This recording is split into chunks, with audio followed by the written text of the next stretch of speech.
যায় রাতের আদর ব্রত কথায় সে বিছায় চাদর তাতে ঘুম যায় কোন দুরানি উঠোনের কোণে কিসের কাহিনী সোনায় ছায়ারা নিয়ে যায় দূর চোরা পুতুলের পুণ্যি পুকুর। আজকের দিনটা শুরু হলো একটা খারাপ খবর পেয়ে। সকালবেলা ঘুমোচ্ছিলাম, তখনই মা ডেকে একটা খারাপ খবর দিল। কি খারাপ খবর দিল সেটা আর তোমাদের সঙ্গে শেয়ার করলাম না, কারণ আমাদের পরিবারে এরকম অনেক কিছু ঘটনাগুলো থাকে যেগুলো সবার সামনে আমরা বলতে পারি না বা সবার সঙ্গে শেয়ার করা যায় না, বিশেষ করে সোশ্যাল মিডিয়াতে তো শেয়ার করাই যায় না। তো একরাশ মন খারাপ নিয়েই আজকের দিনটা শুরু করলাম।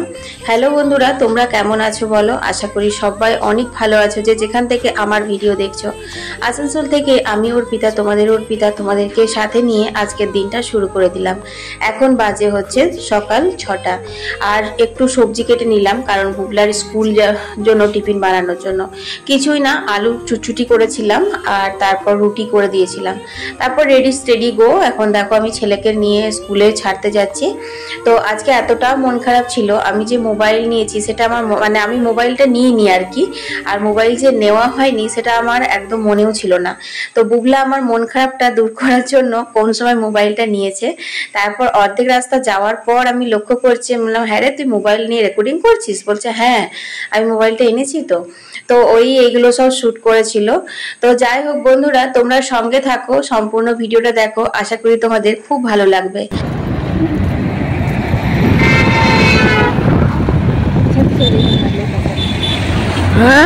প্রত্যেক দিনই ব্যস্ততার মধ্যে কাটছে জানো তো, সকাল থেকে রাত পর্যন্ত যেন একদম রুটিন ওয়াইজ দিনগুলো মানে পেরিয়ে যাচ্ছে, একটার পর একটা, কোনো পরিবর্তন নেই। জীবনে একটু পরিবর্তন খুব দরকার জানো তো। আর কি আর পরিবর্তন আনবে বলো? এই সংসারটাতে বড্ড মায়ায় পড়ে গেছি প্রত্যেকটা জিনিসের প্রতি। তো দেখো বুবলাকে এখন স্কুলে দিয়ে এলাম, তারপর এখানে আমি বিছানাগুলো তুলে নিচ্ছি। তো বিছানা তোলাটা অন্যদিন করে তারপরে স্কুলে দিতে যাই, কিন্তু ওই যে বললাম আজকে সকালবেলা থেকে উঠে খারাপ খবরে মনটা খারাপ ছিল, তাই আজ কাজগুলো গুছিয়ে করা হয়নি। ওই জাস্ট একটুখানি নিজে চা খেয়েছিলাম আর বুবলার জন্য একটু টিফিনটা বানিয়ে ওকে দিয়ে এলাম না। তো চলো বন্ধুরা, এই ঘরের কাজগুলো সারতে সারতে তোমাদের কয়েকটা কমেন্টের উত্তর দিয়ে দিই। তনুশ্রী অধিকারী লিখেছে, দিদি ভাই আমি মুর্শিদাবাদ থেকে তোমার ভিডিও দেখি, তোমার ভিডিও দেখতে খুব ভালো লাগে, তোমার ভিডিওতে আমার নামটা নিও। তো এই যে দিদি ভাই, তোমার নামটা নিয়ে নিলাম, আর তোমাকে অনেক অনেক ধন্যবাদ এত দূর থেকে আমার ভিডিও দেখার জন্য। অনুপম চক্রবর্তী লিখেছে শিলিগুড়ি থেকে, দিদি ভাই তোমার ভিডিও আমাদের বাড়িতে প্রত্যেকেই দেখে, আমি যখন সময় পাই আমিও তাদের সঙ্গে দেখে নিই, ভালোই লাগে। সারাদিনই ব্যস্তভাবে কাটাও। হ্যাঁ গো, সত্যি কথাই, সারাদিন ব্যস্তভাবেই কেটে যায় আমার দিনগুলো। যাই হোক দাদা ভাই, তোমাকে অনেক অনেক ধন্যবাদ এত দূর থেকে ভিডিও দেখে সুন্দর একটি কমেন্ট করার জন্য। আর তোমার পরিবারের সকলকে জানাই অনেক অনেক ভালোবাসা। এর পরের কমেন্টটি হচ্ছে পম্পা গোস্বামী লিখেছে, দিদি ভাই আমি কলকাতা থেকে তোমার ভিডিও দেখি, তোমাদের বাড়িঘর দৌড় আমার খুব ভালো লাগে, কত খোলামেলা, আর তোমার ভিডিও দেখতেও অনেক ভালো লাগে আমার মিষ্টি দিদি ভাই। থ্যাংক ইউ পম্পা দিদি ভাই এত সুন্দর কমেন্ট করার জন্য, এত দূর থেকে আমার ভিডিও দেখার জন্য। আর তুমিও খুব মিষ্টি, কারণ নিজে যে ভালো হয় সে সবাইকেই ভালো দেখে। যাই হোক, এর পরের কমেন্টটি হচ্ছে দক্ষিণ দিনাজপুর থেকে রাজশ্রী লিখেছে, দিদি ভাই তোমার ভিডিও দেখতে আমার ভীষণ ভালো লাগে, প্লিজ তোমার ভিডিওতে আমার নামটা নিও। তো এই যে দিদি ভাই, তোমার নামটাও নিয়ে নিলাম, আর তোমাকে অনেক অনেক ভালোবাসা, অনেক অনেক ধন্যবাদ। এর পরের কমেন্টটি হচ্ছে বিপ্লব লিখেছে, দিদি ভাই তোমার ভিডিও দেখতে খুব ভালো লাগে, পাশে আছি, আরো অনেক এগিয়ে যাও। থ্যাংক ইউ দাদা ভাই এত সুন্দর কমেন্ট করে আমাকে উৎসাহিত করার জন্য। তো বন্ধুরা, ঘর দোরগুলো ঝাড় দিয়ে কিছুগুলো কাচাকুচি ছিল সেগুলো কেচে মেলে নিচ্ছি। দেখতেই পাচ্ছ এখন সুন্দর রোদ দিয়েছে, আর রোদের কথা কি বলবো, তখনই রোদ, তখনই মেঘ, তখনই বৃষ্টি। যাই হোক, এখন আমি মেলে নিচ্ছি। আর এই তারটাতে এত পিঁপড়ে হয়েছে না কি বলবো, তো ঝরে ঝরে পড়ছে খালি গায়ে। তো লাল পিঁপড়ে জানো তো কামড়ে দেয়। তারপর চলে গেলাম কুয়োতলা থেকে একটু পাটা পরিষ্কার করে ধুয়ে এলাম, কারণ এখানটায় প্রচুর কাদা হয়ে গেছে। তো চলো, কাজকর্ম হয়ে গেল, এখন বাজে হচ্ছে তোমার 9:30। চলো দেখি কি কি রান্না হবে। ও মাছটা তো বেরই করা হয়নি, দেখো ঠান্ডা ছাড়াতে মানে মাথাতেই নেই, আবার একদম পুরো ঘুমঠানি গরম দিচ্ছে, মানে আবার বৃষ্টি দেবে। চলো আগে মাছটা বের করে নিই, তারপর রান্নাঘরে ঢুকবো। দেখো না, সকাল থেকে আমার একদম মনে নেই যে মাছটা বের করতে হবে। মাছের দেখি ঝাল টাল যাই হোক করবো। চলো আর কি কি কেটেছে দেখি রান্নাঘরে।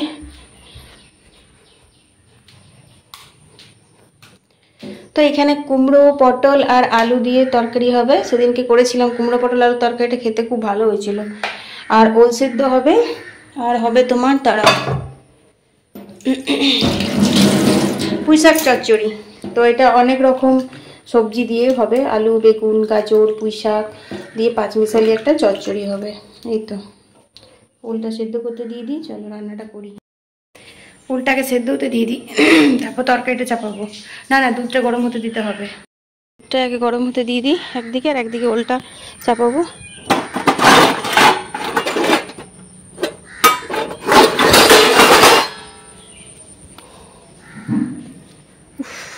ভ্যাপসানি গরম, ভ্যাপসানি।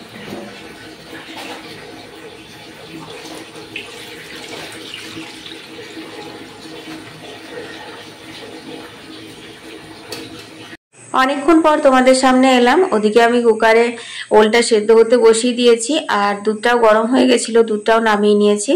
তারপর ভাবলাম না একটুখানি ভাতটা বসিয়ে দিই।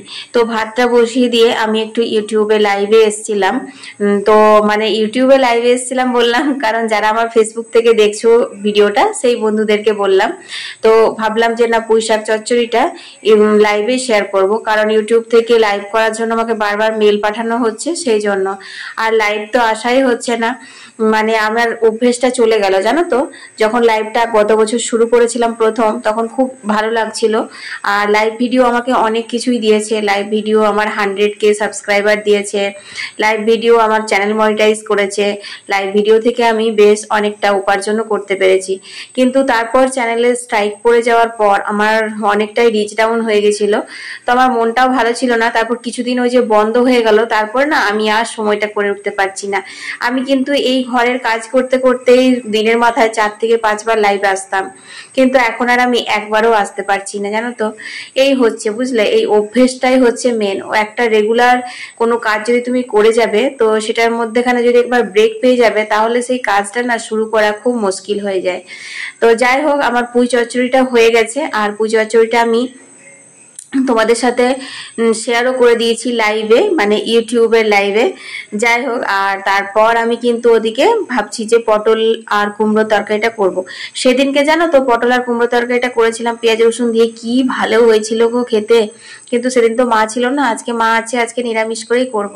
তো বললাম না যখনই রোদ তখনই বৃষ্টি, তো টিপ টিপ করে বৃষ্টি পড়ছে। তাই বুবলার স্কুল ড্রেসের প্যান্টটা আমার ব্লাউজটা শুকিয়ে গেছিল, তো সেগুলো একটুখানি তুললাম, বললাম আবার ভিজে যাবে কেন। তারপর আবার যখন রোদ বেরিয়ে গেছিল একটু পরেই, তো তারপরে আবার মেলামেলিও আছে। যাই হোক, খাবার জলগুলো নিয়ে নিলাম।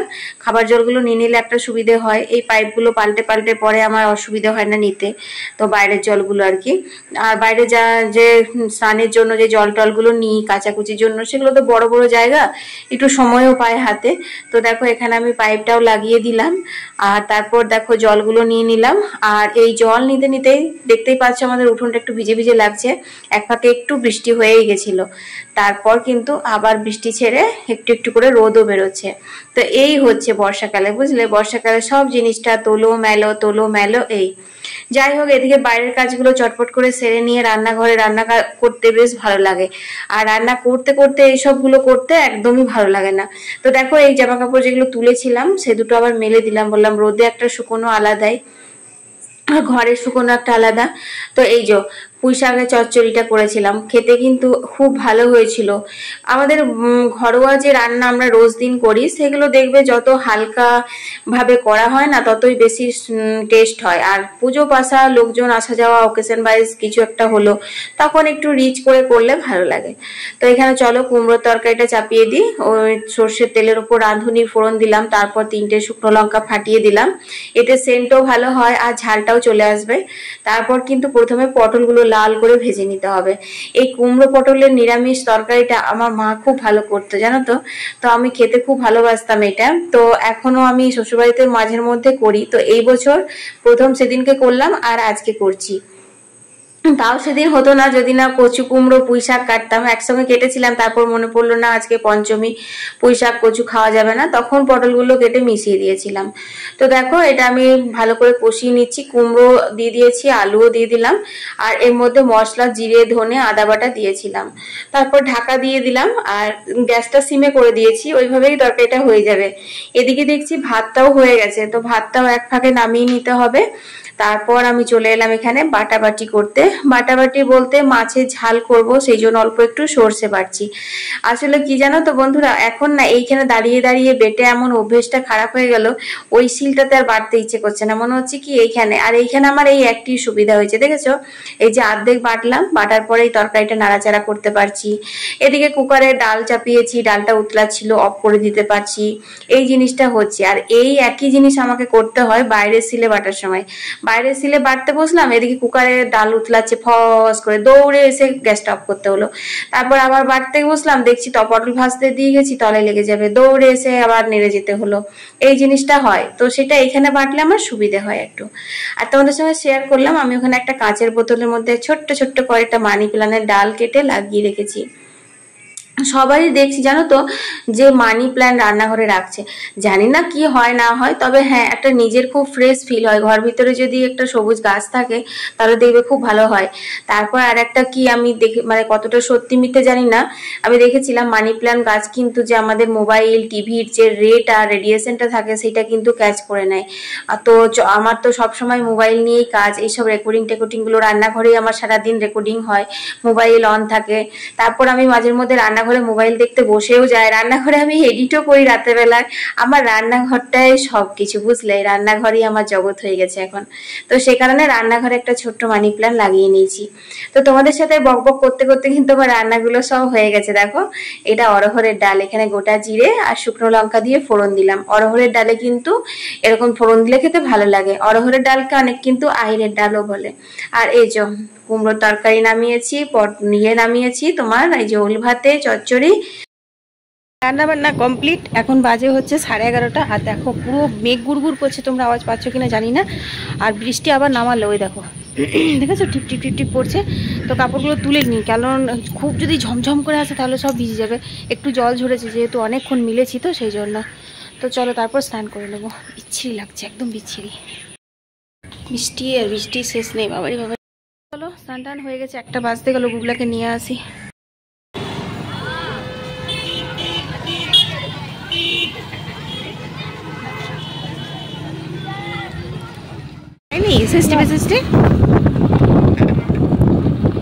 তো বৃষ্টি বৃষ্টি পড়েনি, আমরা এখন চলে যাচ্ছি। চলো এখন 1:30 বাজতে গেল। রেনকোটগুলো নিয়ে এসেছি, ভাবলাম বৃষ্টি হবে কিন্তু হয়নি। আর চশমাটা ভুলে গেলাম। বাড়ি চলে এসেছি, বুবলা তো স্নানে ঢুকেছে। তারপর আমি মা আর বুবলা খেয়ে নেবো। আর বুবলার বাবার খাওয়া হয়ে গেছে, ও তো 1টার সময়তেই চলে আসে, 1টা থেকে 2টো লাঞ্চ টাইম থাকে। ও একটু পরে বেরিয়েও যাবে, কারণ এখন বাজে হচ্ছে 1:45। আর বুবলা তো এসে সঙ্গে সঙ্গে স্নান করে না, ওর অনেকক্ষণ স্নান করতে লাগে জানো তো। আর এই জল ঝরা কাপড়গুলো একটাও শুকোয়নি, দেখতেই পাচ্ছ। আর আমি মিলবো না, এগুলো সব ঘরে মিলতে হবে, তুলেই নিলাম একবারে। ফাইনালি বৃষ্টি ছেড়েছে, বিকেল হয়েছে, পুশুরি ওইখানে আছে, আয়।